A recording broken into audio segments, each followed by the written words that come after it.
bajo la luz brillante de la neutralidad.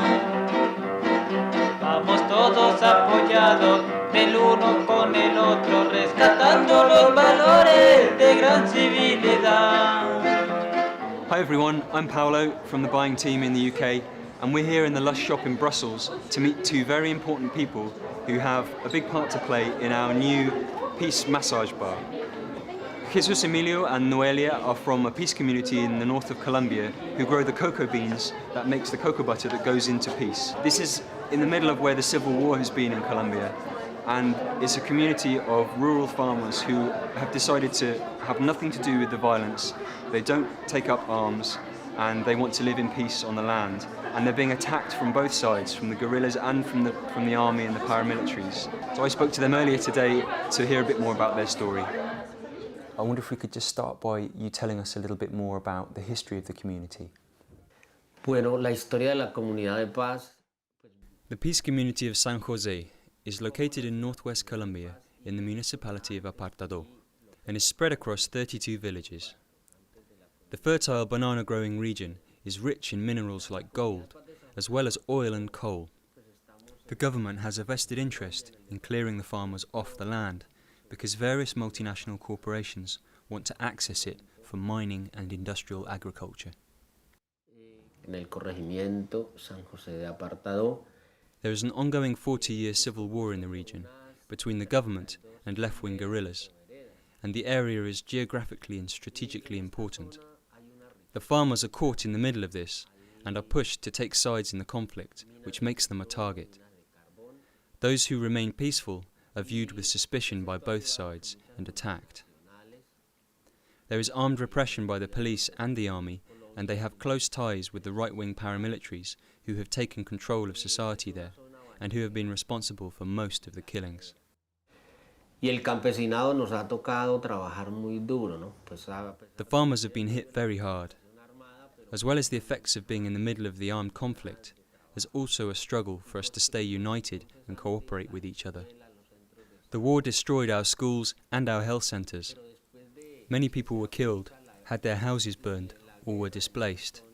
The peace community was born in this environment of war on March the 23rd, 1997.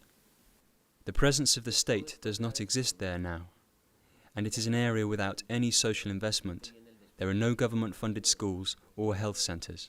Y empezamos a exigirle a todos los actores armados.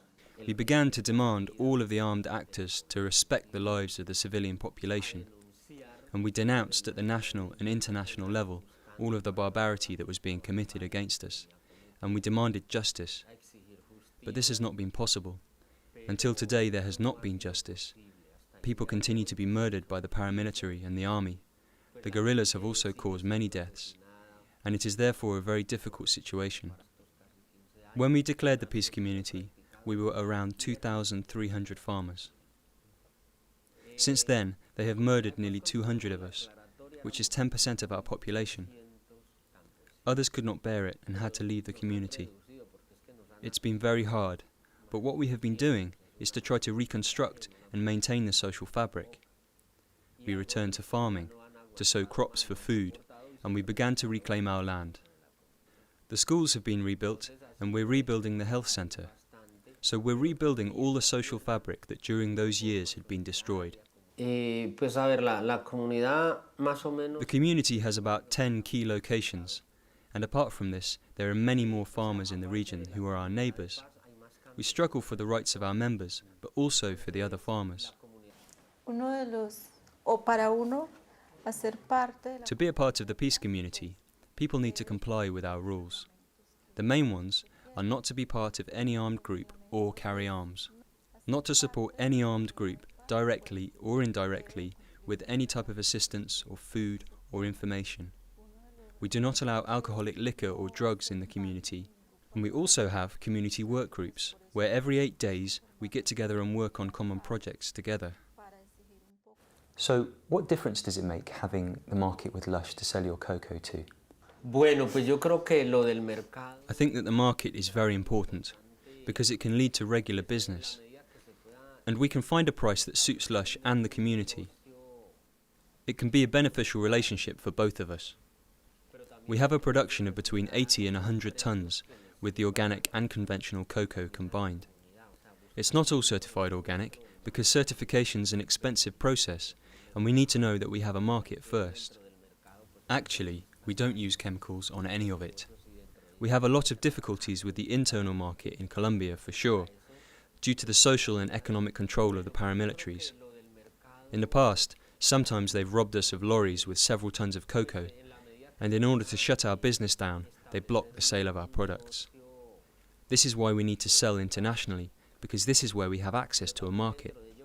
We need this money to fund our community work, our schools, our health centre, and to provide lunches for school children and old people. Also, what this means is that an international organisation can buy directly from the farmers. This form of trade between the farmer and the organisation is the best. This is how the market should be, but this is not what the government are planning with the free trade agreement, which will open up the country to corporate exploitation. For us, international help is very important because it can pressure the Colombian government and demand respect for us. We will keep struggling to stay on our land because it's the land of our parents and our grandparents. Farming's what we've learned and it's all we know. So what you at LUSH are doing is what the European government should be doing, to encourage approaches like yours, which are in solidarity, trading with the farmers, with indigenous communities, and changing this market system. This is why your example is very important for us, and we're going to use it in the future to demonstrate that there is another way. Muchísimas gracias en nombre de la comunidad. Many thanks from us, and on behalf of the peace community of San Jose, we wish you the most sincere thanks and success. And I truly think that we'll be able to do really good work together.